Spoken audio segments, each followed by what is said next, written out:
Football's back. It's time for News Channel 3's Detroit Kickoff Special. Good morning, everybody. Welcome to our Detroit Lions Kickoff Special. I'm Andy Pepper.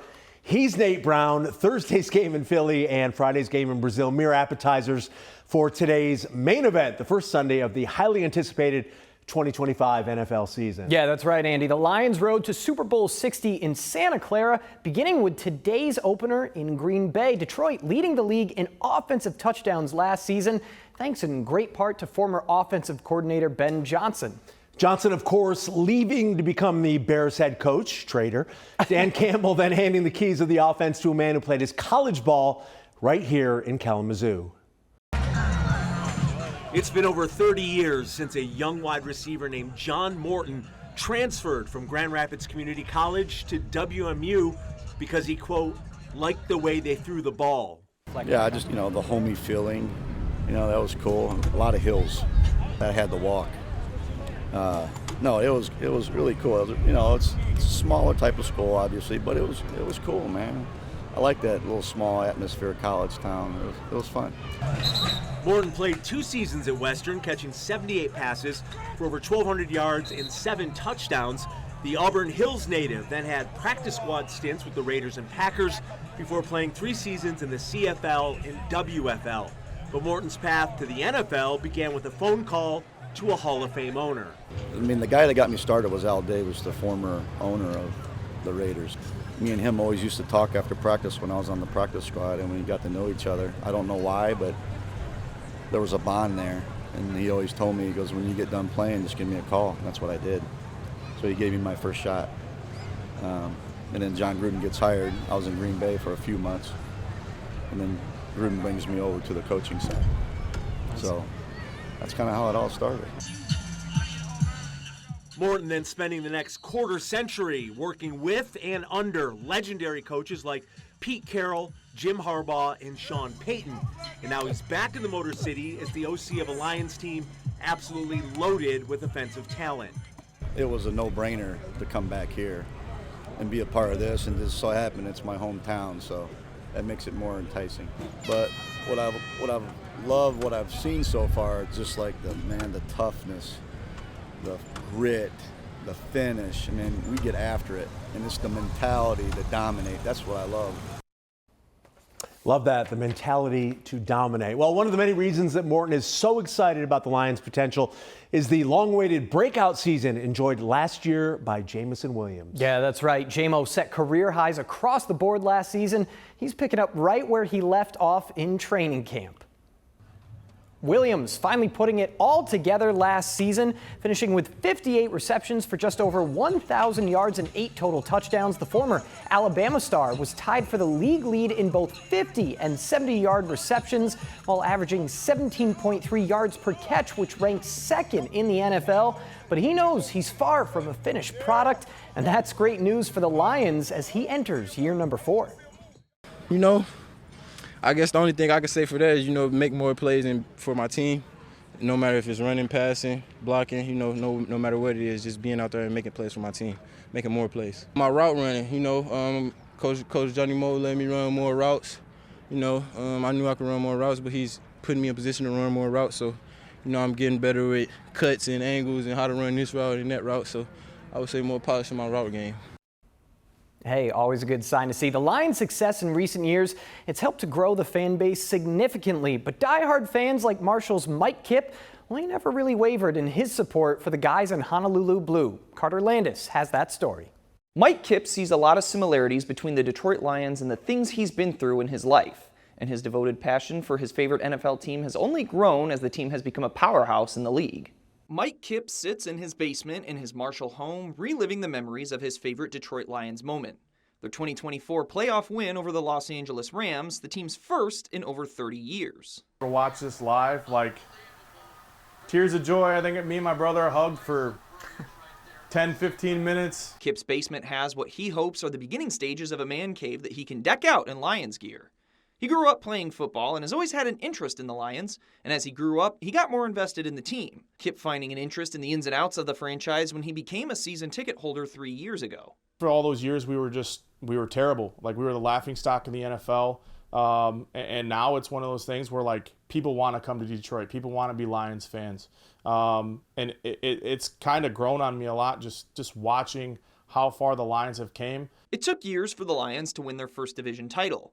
Kip sat through years of Lions losing, but knew giving up on the team was never an option. I lost my mom when I was 17 years old, so watching this team grow, just seeing things and how they've kind of went through the adversities and things through this team. So I've glued to that of how this team has became what they are now. Kip, who originally called himself Hutch Jr., but switched to the nickname Superfan Hutch when he was reminded that he was older than the Lions' star defensive end, is excited for the upcoming season, despite the loss of Detroit's star coordinators and center Frank Ragnow. Well, this year, if we stay just healthy, I'm not saying super healthy, just healthy, I think we have a really good shot at winning the Super Bowl. Kip says bringing home a Lombardi trophy would mean everything to Detroit and the state of Michigan. If they brought back the Super Bowl, what Jared Goff has done for the city and what Hutch could do being a hometown kid and bringing the Super Bowl back for the city, I just think it would blow the roof off Ford Field.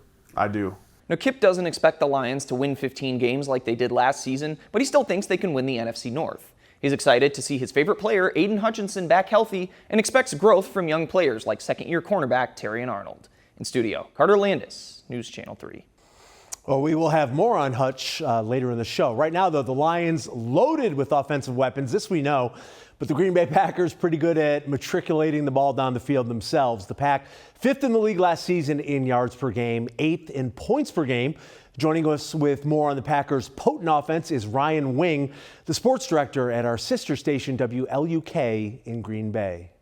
Nate and Andy, thanks, guys. I think it's no secret to say that the Packers will go as far as Jordan Love takes them this year. He took a little bit of a step back last season, but that was all due to injury. He hurt his knee week 1 against the Eagles, missed a couple of games, came back, played pretty well, then suffered a groin injury. He was up and down kind of all of the rest of last year, and he has missed the last 2 preseason games after tearing a ligament in his left non-throwing hand. He said he'll be ready for week 1 against the Lions, but we did not see him take any snaps the rest of training camp. The good news is they have great depth there. Malik Willis was really a godsend last season when they traded for him after cut down day. He really helped the Packers. They won 2 games that he started in Love's absence last year. Year 2 of Josh Jacobs at the running back spot. He should be just as good this year. He was a bell cow. He took the ball whenever they needed. They have some depth behind him, but Josh Jacobs obviously the main weapon at running back. At wide receiver, it's kind of hazy going into week 1 just because there's some injury concerns heading into the Lions game. We haven't seen Jaden Reed, the Western Michigan and Michigan State product, since early on in camp. He had a foot injury, unsure about where he's going to be health-wise week 1. Dontavian Wicks also don't know where he's going to be.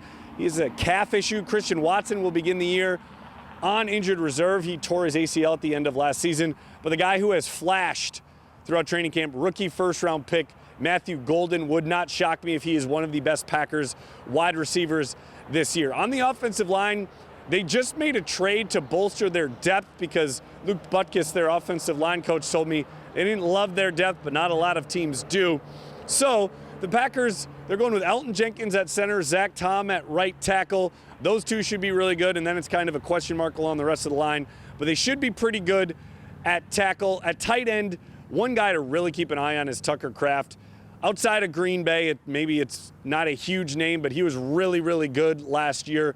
Luke Musgrave, the Packers hope he is healthy this season. He presents a really good 1-2 punch at that tight end spot. So the Packers offense, I think, is going to be really good this year, especially if they're healthy at wide receiver. And if Jordan Love's good, this offense should be one of the best in the entire league. I'll be back later in the show to talk about the Packers defense led by Rashawn Gary. Thanks, Ryan. Our Detroit Kickoff Special just getting started. When we come back, a former West Michigan high school star was the talk of training camp in Allen Park. We'll hear from rookie wide receiver Isaac Tisla. And Lions defensive end Aiden Hutchinson returning from last year's season-ending leg surgery. We'll tell you why Hutch looks as good as old next in sports. You're watching News Channel 3's Detroit Kickoff Special. Welcome back, everybody. The Lions offense run this season by a Michigan native who played his college ball at WMU, but John Morton not the only Lion with ties to West Michigan. No, not at all. While the hype for 2025's pass catchers still starts with Amon-Ra St. Brown and Jameson Williams, the rookie out of Hudsonville, he's still turning heads. For Isaac Tesla, the start of his first training camp came at him like a freight train. You got a new playbook, and there's just so many things coming at you, but as you continue to go out there and work, obviously things slow down a little bit as you get adjusted to the tempo of things. And adjusted Tesla became. The Hudsonville Unity Christian alum finished the preseason with 10 catches on 13 targets for 146 yards and 3 touchdowns, showing the big playability the Lions saw in the pre-draft process. But that's not all that they saw. The West Michigan man sported a personalized Lions jersey to his pre-draft meeting with the organization, showing just how much the chance to play for Detroit would mean to him. Initially, they didn't see what was on the back when I first walked in the meeting with Coach Campbell and Brad Holmes, but they obviously pointed out that I was wearing a jersey, and I showed them the back, and they chuckled a little bit. Obviously, they said they'd never seen that before, and then it was kind of cool to see Brad Holmes talk about it in the interview. He thought it was a little corny at first, but after I told him that I've had it since I was I think a junior in high school, he thought it was pretty cool because, like I said, it was the best opportunity to go out and wear that. And the chance Tesla has is the best chance to show out for the same fan base he's long been a part of, with a fan base of his own back on the west side of the state, cheering him on all the way. I mean, that's crazy to me. I've never really thought about the fact that I represent the west side, but I mean, I have a lot of pride being from there. So just knowing I have so many people obviously supporting here and then back home that are really rooting for me, I think that's a good motivation for me every single day. All right, the Lions defense just decimated by injuries last season. None bigger than the season enders suffered by that guy, Aiden Hutchinson.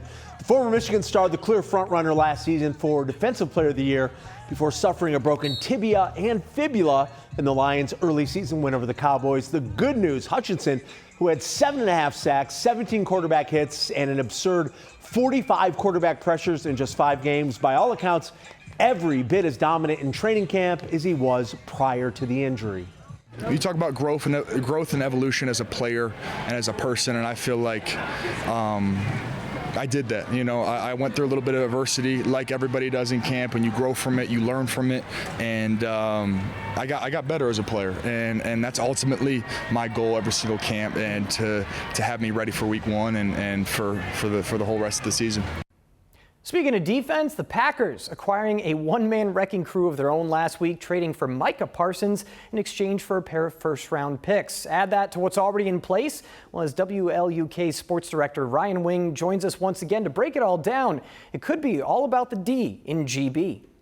On the Packers defensive side of things, it is year 2 under defensive coordinator Jeff Hafley. Packers were good last year. They were one of the best in turning the ball over in all of the NFL. They said they have a goal of 43 takeaways this year. That's a lot. We'll see if they can get there. But it seems like they have the guys to do it. They have this thing that they preached during training camp, Ball King. They had a quality control coach tracking how many times they punched the ball out during training camp. It was on their minds. They were trying to do it all training camp long. Let's start in the back end because that might be the strength of their defense. Xavier McKinney, year 2 in Green Bay. He was a fantastic safety last year. He was second in the NFL in interceptions. Then they have 2 second-year safeties who are really, really good. Javon Bullard and Evan Williams, those guys should be a force at the safety room. At cornerback, a little bit more of a question mark. Gone is Jair Alexander. He is off to the Ravens, but they bring in Nate Hobbs from the Las Vegas Raiders in free agency. He was hurt, though, throughout much of training camp. That was a common theme for the Packers. Unsure if he'll be able to play week 1 against the Lions, and then you have Keyshawn Nixon. He's going to be the new cornerback 1 at the outside spot. Linebacker, the big name to keep an eye on, Edgerrin Cooper. Dude really turned it on second half of last season. He is going to be a star in this league. You have Quay Walker. You have Isaiah McDuffie. Those are the linebackers. They should be pretty solid. And then the defensive line, Rashawn Gary, the guy from Michigan. Here in Green Bay, people say, I don't know, underwhelmed, but he could really take a step forward this year. Another guy that they're hoping can really take a step forward is Lucas Van Ness, the third-year product out of Iowa. He's had a great training camp. If they can get production out of them on the edges, that's going to really help their back end as well. The defensive line should be one of the strengths for the Packers because they have a lot of bodies they can throw there. You have Devontae Wyatt, you have Carl Brooks, you have Rashawn Gary. The defensive line should be pretty good for the Packers. I think the secondary should be the key, though, for them. And I know we haven't talked about it much, but their special teams unit should be really good this year. Brandon McManus was huge for the Packers last year when they signed him as a free agent during the season. He only missed like 2 kicks throughout training camp. Daniel Whelan should be a really good punter. Packers should be a really good team again this year. I think they'll be challenging the Lions atop the NFC North once again. Outside Lambeau Field, here in Green Bay, Ryan Wing, Fox 11 Sports. Well, Ryan sending us his report just before the Micah Parsons trade, so needless to say, that defense even more dangerous. All right, still to come on our Detroit Kickoff Special. Lions fans with high hopes for the upcoming season. We'll have that story next.